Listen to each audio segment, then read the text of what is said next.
En la historia de Hollywood, hay actores que no solo interpretan dureza en la pantalla, sino que en la vida real son verdaderos hombres de coraje.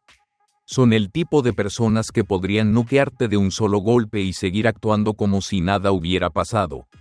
Estas estrellas no solo hacen el papel de héroes, luchadores o guerreros, han vivido vidas dramáticas y peligrosas que a menudo reflejan a los personajes que interpretan. Hoy, nos adentraremos en las historias menos conocidas detrás del brillo de Hollywood, revelando verdades sorprendentes sobre los 10 actores más duros en la historia del cine. Estos son los hombres que llevaron al cine un valor, una fuerza y una resiliencia genuinos, extraídos directamente de sus propias experiencias de vida. Lo que hace que el cuarto puesto de nuestra lista sea especialmente impactante es el esfuerzo que hicieron los ejecutivos de los estudios para ocultar su verdadero pasado, temiendo que el público no creyera que fuera real. Pero antes de comenzar este fascinante recorrido por la historia de Hollywood, me encantaría saber desde dónde nos estás viendo. Deja un comentario aquí abajo para que podamos conectar con amantes del cine clásico de todo el mundo. Leo cada comentario y siempre disfruto conversar con ustedes. Entonces, ¿desde dónde nos estás viendo? Cuéntamelo en los comentarios. Si nos ves desde Vietnam, comenta 1. Si estás en otro país, comenta 0. Y no olvides disfrutar el video y suscribirte al canal para apoyarnos, eso realmente nos motiva a seguir creando contenido increíble.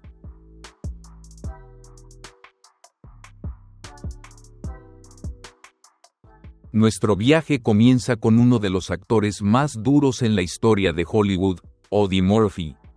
Cuando la gente piensa en hombres duros en la pantalla, muchos imaginan de inmediato a John Wayne o Clint Eastwood. Pero el hombre más fuerte que jamás apareció en una película fue, en realidad, un actor de solo 1.65 metros de altura, con un rostro juvenil e inocente que, al principio, hacía que los directores dudaran en darle papeles de acción. A pesar de su baja estatura, Eddie Murphy fue el soldado estadounidense más condecorado de la Segunda Guerra Mundial. Con solo 19 años, defendió él solo una posición frente a una compañía entera de soldados alemanes durante una hora en Francia. Luego, aún herido y sin munición, lideró con éxito un contraataque.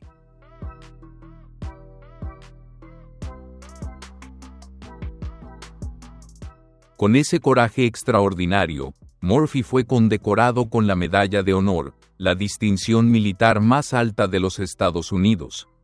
Pero eso fue solo una pequeña parte de la ilustre carrera de Murphy. Durante su servicio, recibió casi todas las condecoraciones al valor en combate otorgadas por el ejército estadounidense, además de 5 medallas de Francia y Bélgica. En total, antes de cumplir los 21 años, Murphy había recibido 28 condecoraciones militares, incluyendo la destrucción de varios tanques enemigos, múltiples ataques en solitario contra nidos de ametralladoras, y continuar luchando a pesar de haber sido herido en 3 ocasiones. Hollywood lo descubrió gracias a una portada en la revista Life, pero su aspecto juvenil hizo que muchos directores dudaran de su verdadera fortaleza. Cuando se presentó por primera vez a una audición en Hollywood, ni siquiera los guardias de seguridad creyeron que él era el héroe de guerra que todos estaban esperando.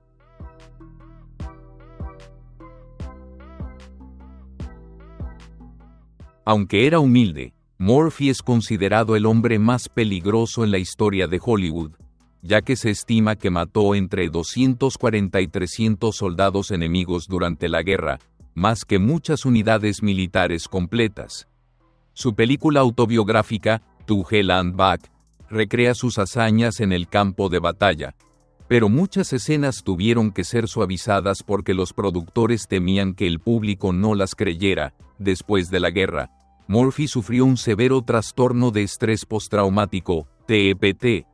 A menudo dormía con una pistola cargada bajo la almohada y era atormentado por pesadillas espantosas. Su esposa, Wanda Hendricks, contó una vez que Murphy tenía 2 lados completamente distintos. En público era amable y gentil, pero cuando despertaba de una pesadilla, se transformaba en un asesino implacable que la aterrorizaba profundamente.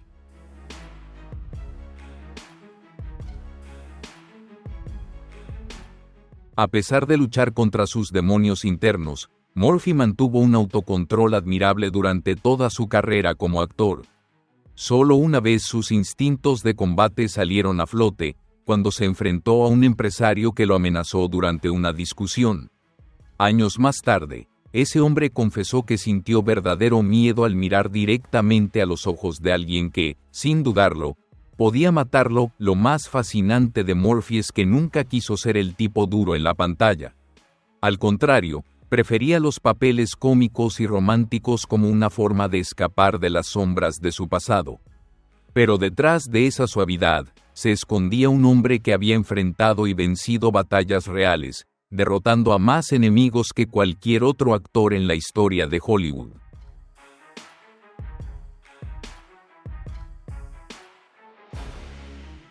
A continuación tenemos a Charles Bronson, uno de los tipos duros más icónicos que jamás haya aparecido en la gran pantalla. Antes de alcanzar la fama, la vida de Bronson estuvo llena de desafíos y dificultades que habrían quebrado a muchos otros. Nacido como Charles Bukowski, Bronson creció en una pobreza extrema como uno de los 15 hijos de una familia minera en Pensilvania. Desde los 10 años, comenzó a trabajar en minas de carbón, a cientos de metros bajo tierra, para ayudar a mantener a su familia. Pasó sus años formativos moldeado por la oscuridad fría y dura del subsuelo. Al hablar sobre su infancia, Bronson no solía compartir muchos detalles, simplemente decía: "Creo que me sentí atraído por estos papeles por el lugar de donde vengo. Crecí en un vecindario violento, siendo testigo de la muerte de cerca".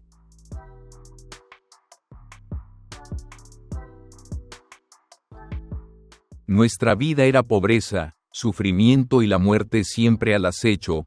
Lo que pocos saben es que el gesto severo y las arrugas marcadas que caracterizaban a Bronson no eran actuación. Eran las huellas de un hombre que pasó sus primeros años respirando el aire helado en lo profundo de las minas y luchando por sobrevivir en vecindarios peligrosos, donde mostrar debilidad significaba una muerte temprana.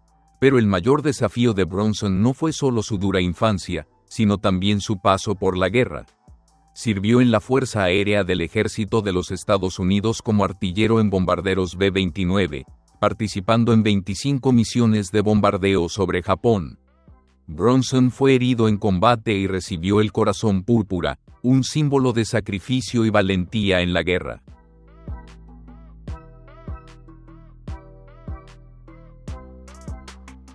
Después de la guerra, el camino de Bronson hacia la fama estuvo lejos de ser fácil. Probó más de 50 trabajos distintos, desde recolector de cebollas y cocinero por contrato hasta boxeador profesional. Todo mientras perseguía pequeños papeles como actor, aunque con el tiempo logró conseguir más oportunidades. Los directores solían encasillarlo como matón, prisionero o nativo americano, a pesar de que su verdadera herencia era lituana. Debido a su apariencia naturalmente ruda e intimidante, lo que hacía único a Bronson era su capacidad para interpretar escenas de pelea con un profesionalismo auténtico y una crudeza forjada en batalla. El historiador del cine Eddie Muller comentó una vez: "Cuando Bronson lanza un puñetazo en pantalla, no es actuado. Es el golpe de un hombre que ha estado en combate real y sabe exactamente cómo lastimar a su oponente".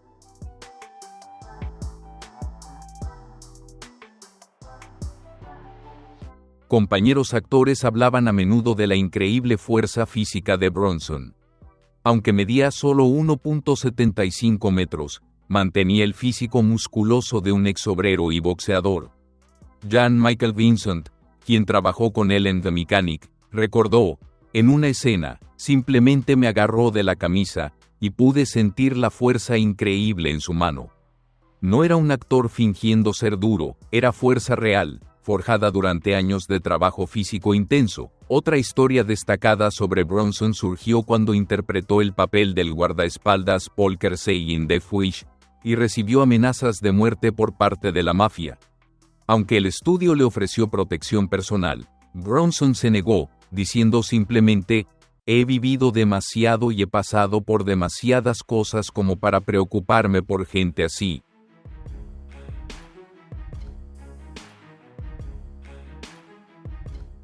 A diferencia de muchas estrellas que buscarían protección o reaccionarían abiertamente ante amenazas, Bronson mostraba la tranquila confianza de un hombre que ya había vivido y enfrentado peligros mucho mayores. El director Michael Winner, quien trabajó con él en varias ocasiones, comentó una vez: Charles no interpreta al tipo duro.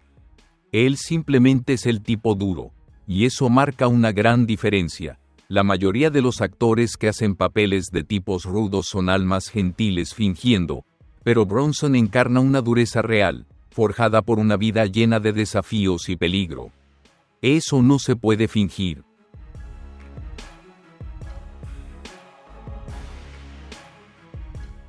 En el tercer lugar de la lista se encuentra Lee Marvin, un hombre que no solo interpretaba personajes duros y temibles, sino que realmente era tan peligroso como parecía en pantalla. Antes de convertirse en un ícono, Marvin sirvió en la infantería de marina durante la Segunda Guerra Mundial, participando en numerosas batallas sangrientas en el teatro del Pacífico.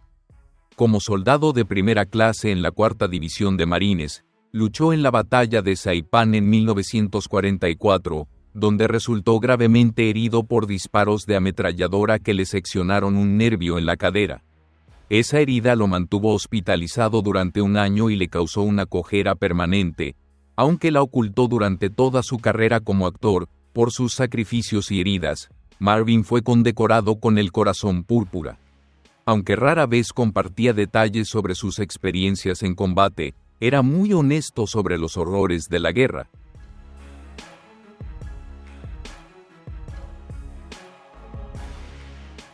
A diferencia de muchos veteranos que tienden a romantizar su servicio, Marvin dijo una vez: fui francotirador de los marines en el Pacífico.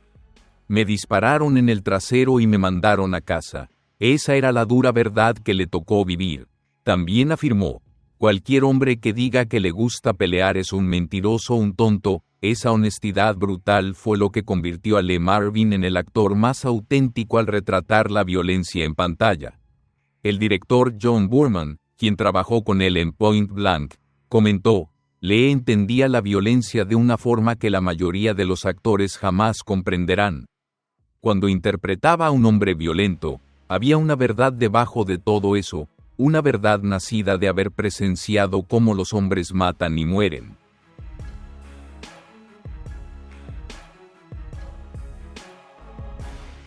Él sabía exactamente cómo se desarrolla la violencia real. Rápida, brutal y sin ninguno de los adornos dramáticos que se ven en el cine.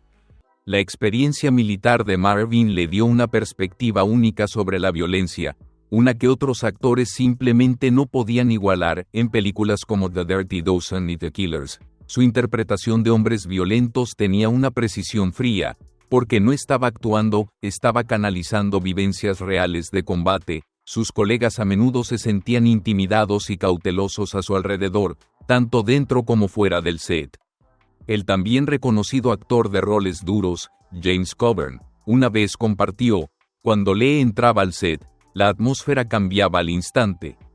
Todos se enderezaban un poco más.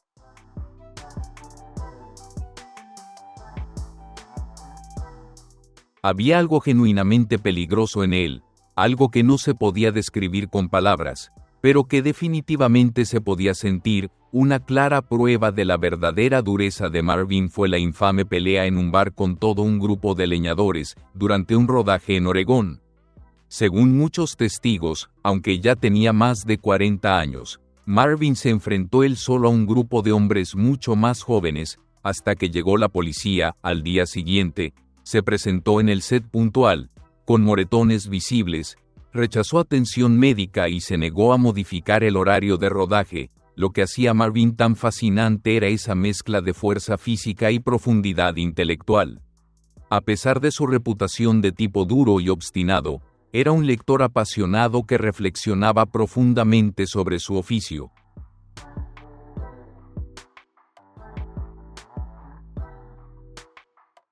El director Samuel Fuller, quien trabajó con Marvin en The Big Red One, compartió. Lee vivió los peores horrores que la humanidad puede ofrecer durante la guerra, y eso le dio una perspectiva filosófica que pocos imaginan. Podía hablar sobre Ernest Hemingway en un momento, y al siguiente explicar la forma más efectiva de incapacitar a un oponente, en una época en la que muchas estrellas de acción solo fingen ser duras. Lee Marvin traía la verdad.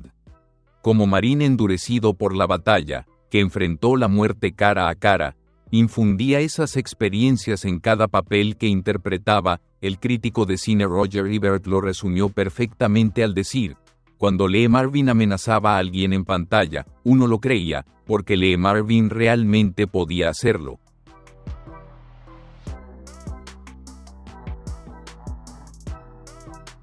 Steve McQueen es conocido no solo como el rey del estilo en Hollywood, sino también como un auténtico temerario, cuyas aventuras fuera de la pantalla a menudo superaban a sus propios papeles, a diferencia de muchos actores duros que dependen de la publicidad o de dobles de riesgo.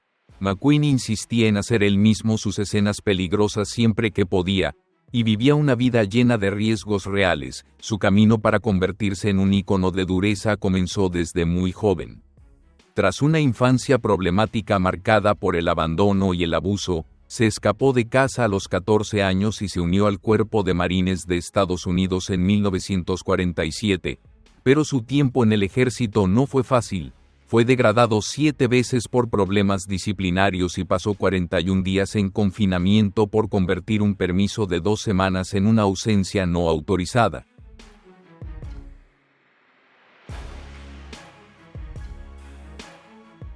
A pesar de su naturaleza rebelde, McQueen salvó a 5 compañeros marines durante un ejercicio de entrenamiento en el Ártico, cuando su tanque cayó al mar tras romper el hielo. Tras recibir una baja honorable, trabajó en distintos oficios, desde leñador y perforador de petróleo hasta vendedor ambulante, antes de encontrar su camino en la actuación. A diferencia de muchos actores que dejan atrás su pasado aventurero una vez alcanzan el éxito, Steve McQueen siguió llevando su cuerpo al límite durante toda su carrera. Su pasión por las carreras no era solo un pasatiempo, sino una obsesión que constantemente ponía en riesgo su vida y su carrera. McQueen compitió profesionalmente en carreras de motocicleta y automóviles, y muchas veces usaba seudónimos para evitar problemas con los estudios de cine.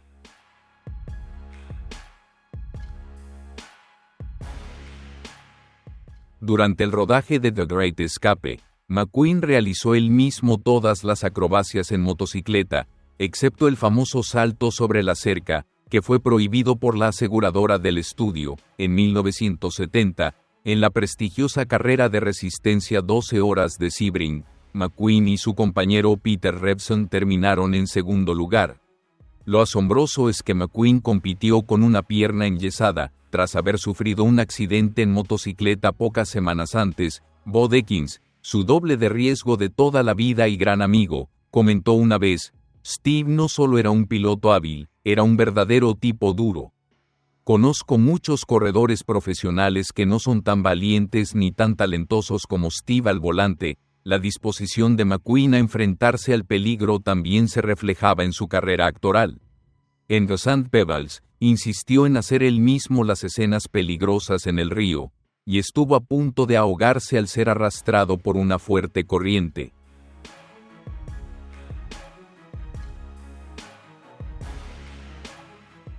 En The Towering Inferno, McQueen realizó escenas reales entre llamas que incluso los dobles de riesgo más veteranos consideraban aterradoras. El director John Sturges, quien trabajó con él en The Great Escape y The Magnificent Seven, compartió: el desafío no era convencer a Steve de hacer las acrobacias peligrosas, era evitar que hiciera las que realmente ponían en riesgo su vida. Él no conocía el miedo, lo que lo convertía en un colaborador increíble, pero también en un gran reto en términos de seguridad. Tal vez la demostración más clara de la resistencia y el coraje de McQueen llegó cuando descubrió que estaba en la lista de asesinatos de Charles Manson. Después de que la policía le advirtiera que la familia Manson planeaba atacarlo, junto a otras estrellas como Frank Sinatra, McQueen comenzó a llevar consigo una pistola Magnum cargada a donde fuera.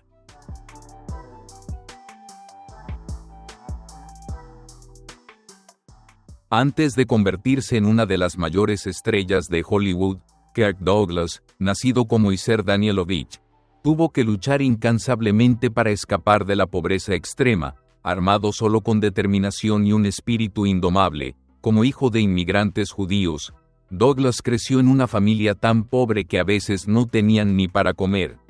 Ganó su primer dinero vendiendo bocadillos a los obreros de una fábrica, cultivando desde joven la fuerza de voluntad y la ética de trabajo que más tarde lo llevarían hasta Hollywood. Pero Douglas no solo luchó contra la pobreza, también se forjó a sí mismo como luchador profesional. Antes de dedicarse a la actuación, consiguió una beca para la Universidad de St. Lawrence gracias a su talento en la lucha libre, un deporte que exige fuerza real, habilidad y resistencia, no solo actuación teatral.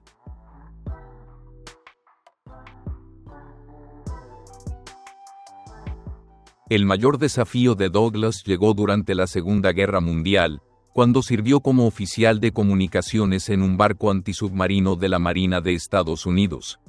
Servir en operaciones de guerra antisubmarina era una de las tareas más peligrosas, con la amenaza constante de ataques repentinos y una presión psicológica intensa dentro de los estrechos y claustrofóbicos espacios de un buque de guerra. Douglas fue herido durante su servicio, lo que llevó a su licenciamiento médico en 1944. Lo que diferenciaba a Douglas de muchos otros actores duros era su combinación perfecta de fuerza física y una voluntad de hierro. Si su increíble historia te inspiró, déjanos un comentario aquí abajo y comparte este video con alguien que aprecie relatos poderosos de superación. Y no olvides suscribirte al canal para seguir explorando con nosotros más leyendas inolvidables del cine.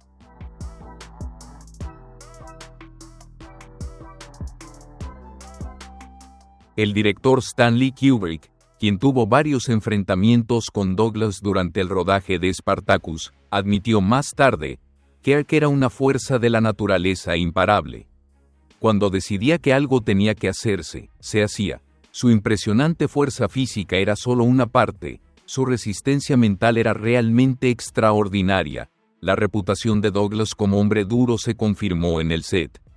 Para prepararse para Spartacus, se entrenó con ex gladiadores y luchadores reales para que las escenas de combate fueran lo más auténticas posible. En una de ellas, Douglas insistió en realizar una caída peligrosa por sí mismo, a pesar de que su coordinador de acrobacias le aconsejó no hacerlo. La decisión le provocó una lesión grave que habría dejado fuera de juego a la mayoría de los actores, pero regresó al rodaje apenas 2 días después.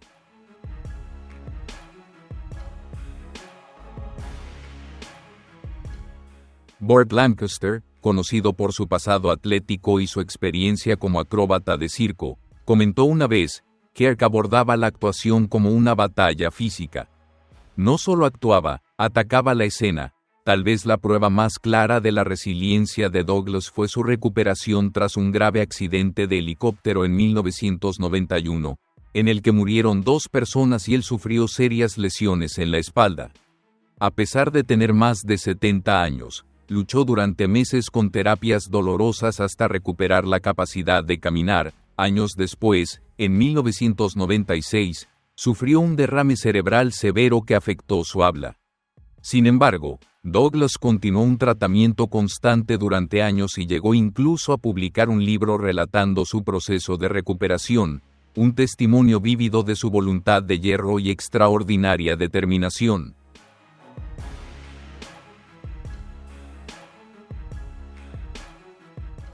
El director Howard Hawks, quien trabajó con muchos de los hombres más duros de Hollywood, dijo una vez: hay muchos actores que parecen duros, pero Kirk es realmente duro. La diferencia está en sus ojos. Puedes ver que es un hombre que ha luchado por sobrevivir, que no le teme a nada ni a nadie. Douglas rara vez hablaba sobre su dureza, pero en su autobiografía compartió: siempre creí que uno debía decirle que no a alguien 3 veces, y si aún sigue allí, tal vez haya que golpearlo. Esa filosofía reflejaba su enfoque directo y sin rodeos ante la confrontación, un enfoque moldeado por batallas reales, no por escenas de película.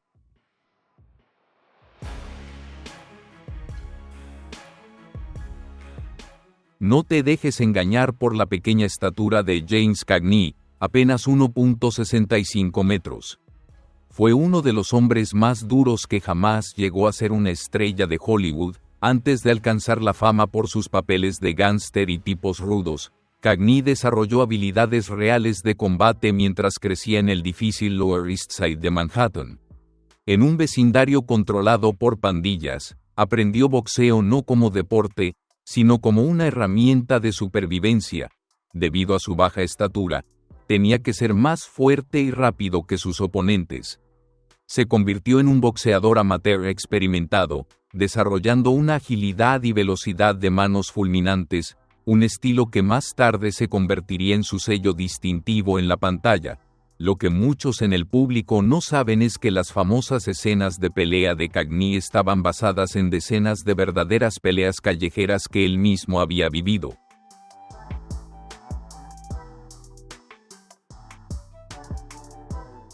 A diferencia de las peleas largas y coreografiadas que se ven en las películas de Hollywood, las peleas de Cagney eran rápidas, brutales y eficientes, exactamente como las verdaderas batallas callejeras. El director Raoul Walsh, quien trabajó con él en varias películas, incluyendo White Heat, comentó: Jimmy sabía lanzar un puñetazo mejor que cualquier otro actor que haya conocido, porque había pasado toda una vida en peleas reales. Cuando golpeaba a alguien en pantalla, lo creías porque había técnica auténtica detrás, pero las habilidades físicas de Cagney iban más allá del boxeo. Antes de dedicarse a la actuación, era un talentoso bailarín, con una coordinación y agilidad excepcionales. Gracias a eso, pudo realizar muchas de sus propias acrobacias peligrosas a lo largo de su carrera. Sus compañeros de reparto a menudo se sorprendían al descubrir cuánta fuerza física poseía Cagney, pese a su apariencia modesta.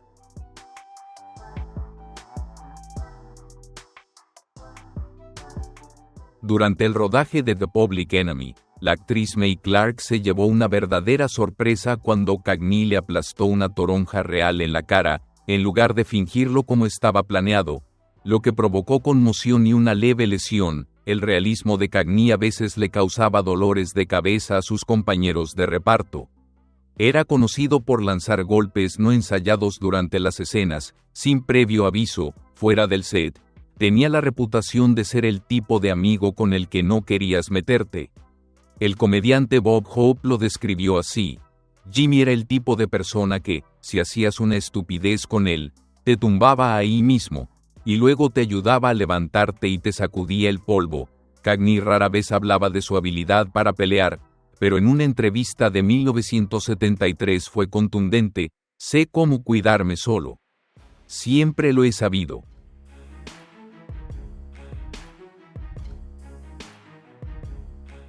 Cuando creces como yo crecí, aprendes a usar los puños con habilidad o aceptas estar en el suelo más seguido. Yo elegí mantenerme firme. Esas fueron las palabras de John Wayne, un hombre que no solo fue el típico tipo duro en la pantalla, sino también un símbolo de fuerza física y de las duras realidades del viejo oeste estadounidense. Mucho antes de llegar a Hollywood, nacido como Marian Morrison, creció en los entornos duros de la California y la Iowa del siglo XX, donde el trabajo físico pesado era parte de la vida diaria. Con una estatura imponente de 1.93 metros y un físico fuerte desde joven, Wayne no llamó la atención en Hollywood por su actuación al principio, sino por su talento en el fútbol americano, lo que le valió una beca deportiva en la Universidad del Sur de California, USC.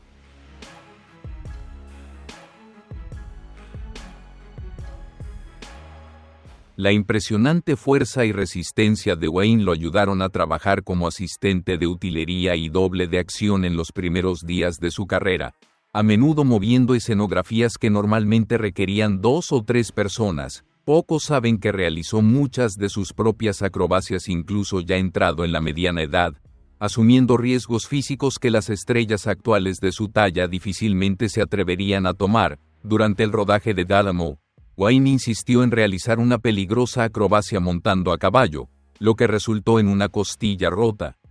En lugar de descansar, se vendó y continuó dirigiendo y protagonizando la película. El director John Ford, quien colaboró frecuentemente con Wayne, dijo una vez: "La resistencia del Duke no es actuación".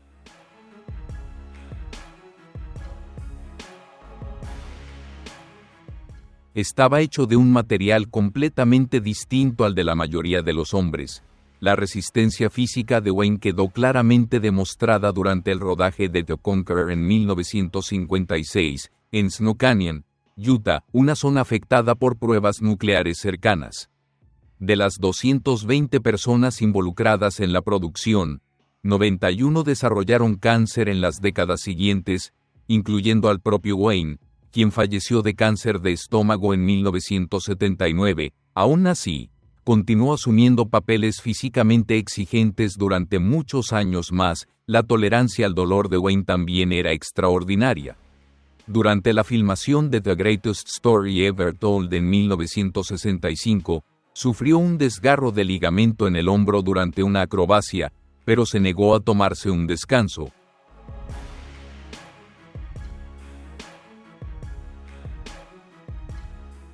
Su coprotagonista Max von Sydow recordó: "Lo vi lastimarse seriamente, pero simplemente se vendó durante la hora del almuerzo y siguió filmando. Nunca se detenía, esa era su naturaleza". Lo más impresionante de la resiliencia de Wayne fue su lucha contra el cáncer. En 1964, tuvo que extirparse un pulmón y varias costillas debido a la enfermedad, pero aún así volvió al set y realizó sus propias acrobacias en The Sons of Katie Elder. Apenas unos meses después, tomó una decisión que sorprendió tanto a sus médicos como a sus colegas. El director Howard Hathaway compartió: "Después de la cirugía, traté de convencer al Duke de usar un doble para las escenas de acción.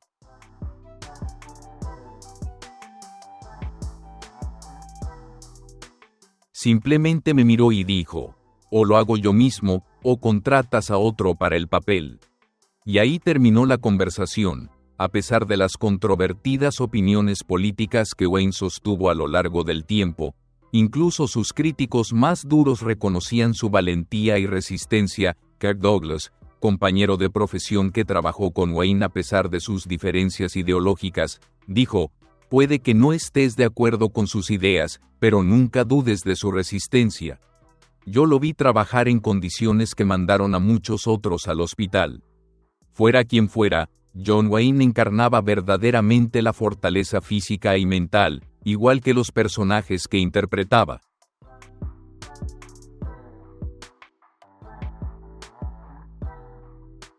La legendaria actitud fría de Robert Mitchum en pantalla no era actuación, era la expresión natural de un hombre que había sobrevivido a enormes dificultades, violencia e incluso a la cárcel, mucho antes de convertirse en una estrella de Hollywood.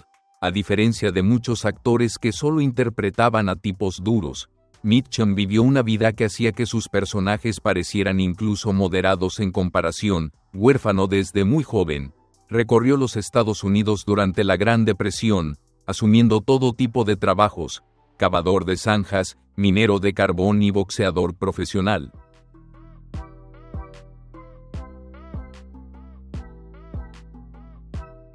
Estas experiencias moldearon el físico fuerte de Mitchum y su característica actitud cansada del mundo que transmitía en pantalla. Su carrera como boxeador fue legítima y seria. Peleó bajo el nombre de Jimmy Mitchum desde su adolescencia, desarrollando habilidades reales en el ring y ganándose la nariz rota que más tarde se convertiría en un rasgo distintivo de su apariencia ruda. Un factor clave en la imagen dura de Mitchum fue su breve paso por una pandilla en Georgia, después de ser arrestado por vagancia durante su adolescencia. Esta experiencia le dio una comprensión profunda del mundo duro y violento que muchos de los tipos rudos de Hollywood solo fingían conocer. A diferencia de los actores que presumían dureza en pantalla, Mitchum era todo lo contrario. El director Edward Dmytryk, quien trabajó con él en Crossfire, comentó: "Bob nunca tuvo que demostrar que era duro.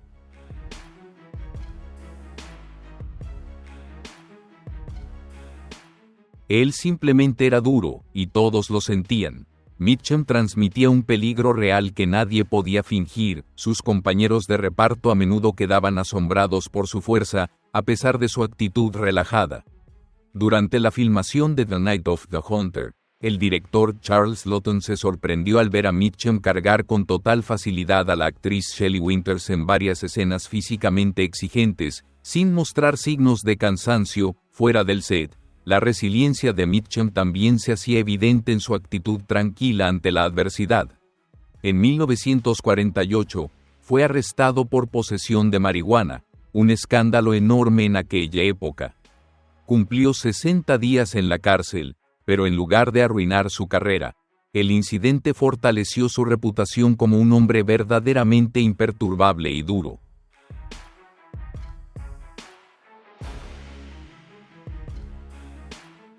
Tal vez lo más notable de Mitchum era su enfoque directo y sin pretensiones hacia la actuación.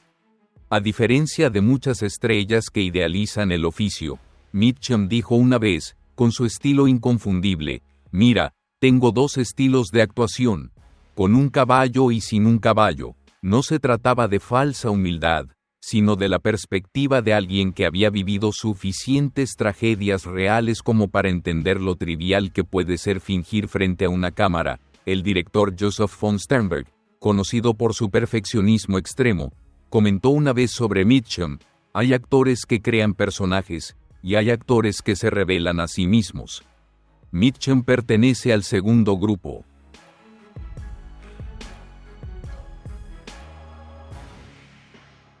La poderosa presencia de Anthony Quinn en pantalla no fue el resultado de clases de actuación, sino que fue forjada por una infancia de pobreza y trabajo físico duro, lo que le dio un físico y una apariencia verdaderamente rudos. Nacido en Chihuahua, México, durante la Revolución Mexicana, los primeros recuerdos de Quinn estaban marcados por disparos, soldados y huidas de la violencia. Después de emigrar a los Estados Unidos, su familia vivió en algunos de los barrios más pobres de Los Ángeles, donde Quinn comenzó a trabajar antes de cumplir los 10 años. En lugar de ir al gimnasio, forjó su fuerza trabajando de verdad, ayudando a un carnicero, boxeando profesionalmente, y desempeñando varios trabajos de construcción antes de pisar un set de cine. Aunque breve, su carrera como boxeador fue legítima, ya que peleó profesionalmente siendo aún adolescente para ayudar económicamente a su familia.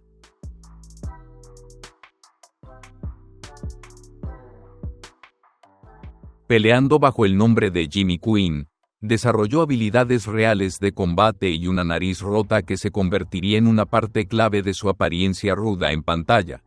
No fue una estrategia publicitaria, sino una necesidad de supervivencia para un joven inmigrante. La fuerza física de Quinn era legendaria en el set. Durante la filmación de Zorba el Griego, en la escena de la playa, tuvo que cargar troncos que normalmente requerían a 2 personas. En lugar de usar trucos de cámara o un doble de acción, lo hizo todo él mismo, dejando una fuerte impresión incluso en los trabajadores griegos que actuaban como extras. El director Elia Kazan, quien trabajó con él en Viva Zapata, comentó una vez: «Tony no finge ser duro, simplemente es duro».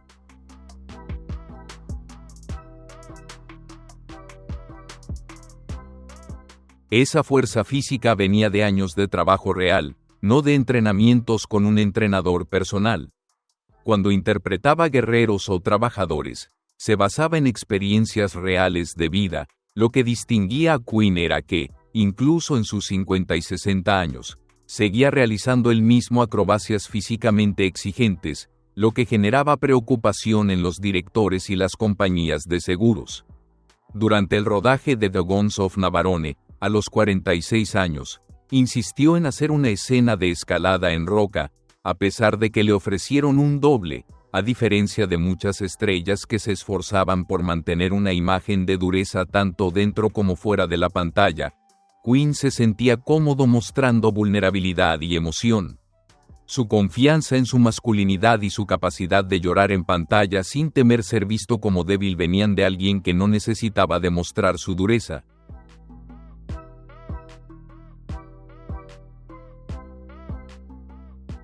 Su compañera de reparto Sophia Loren, quien trabajó con Quinn en varias películas, compartió: «Anthony tenía el cuerpo de un guerrero y el alma de un poeta.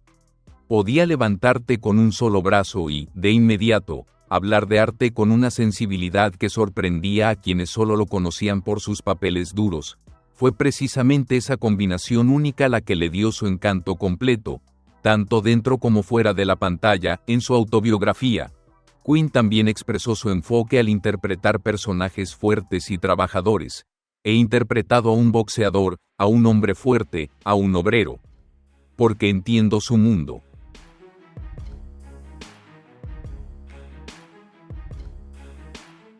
Antes de hacerse famoso por sus papeles en películas épicas y su activismo político, Charlton Heston ya se había consolidado como un hombre verdaderamente duro, gracias a su servicio militar y su valentía al realizar acrobacias casi temerarias.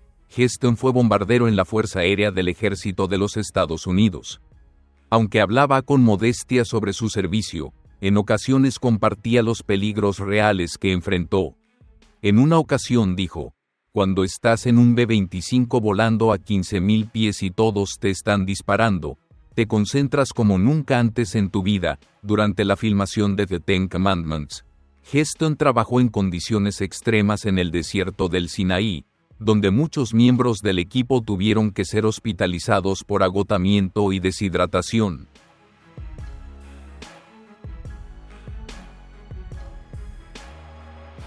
Las exigencias físicas que Heston asumía se volvieron legendarias en Hollywood. Durante la filmación de Ben-Hur, pasó meses aprendiendo a conducir un carro romano y sufrió múltiples lesiones durante el entrenamiento. En lugar de usar un doble para las escenas más peligrosas, realizó él mismo la mayoría de la famosa carrera de carros, incluyendo una experiencia cercana a la muerte, cuando estuvo a punto de salir despedido del carro en un salto arriesgado. El director William Wyler, conocido por su perfeccionismo, comentó sobre Heston en Ben-Hur: Chuck tiene un coraje físico impresionante. La mayoría de las estrellas de su nivel habrían exigido un doble después de todo lo que pasó, pero lo más impresionante fue su interpretación de Miguel Ángel en Agony and Ecstasy.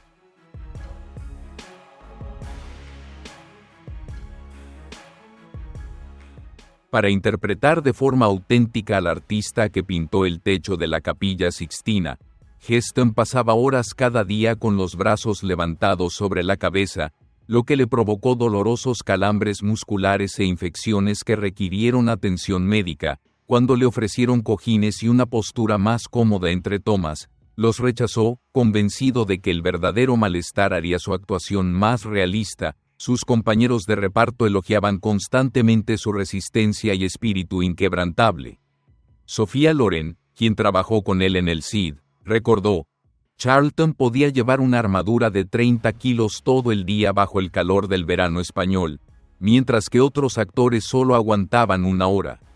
Nunca se quejaba ni pedía trato especial. Su resistencia era casi inhumana.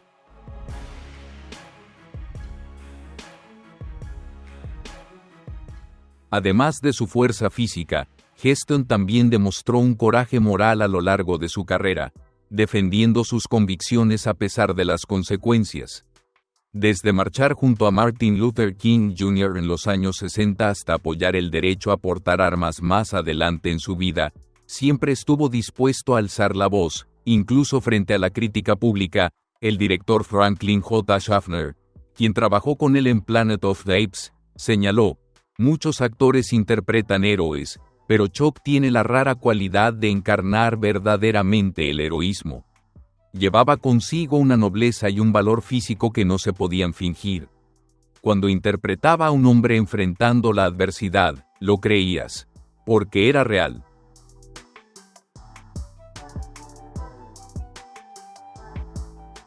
Y así, llegamos al final de nuestro recorrido por los actores más duros de Hollywood, aquellos que llevaron su experiencia de vida real a cada papel, de una forma que las estrellas modernas solo pueden soñar con imitar. Ahora tengo mucha curiosidad por saber tu opinión.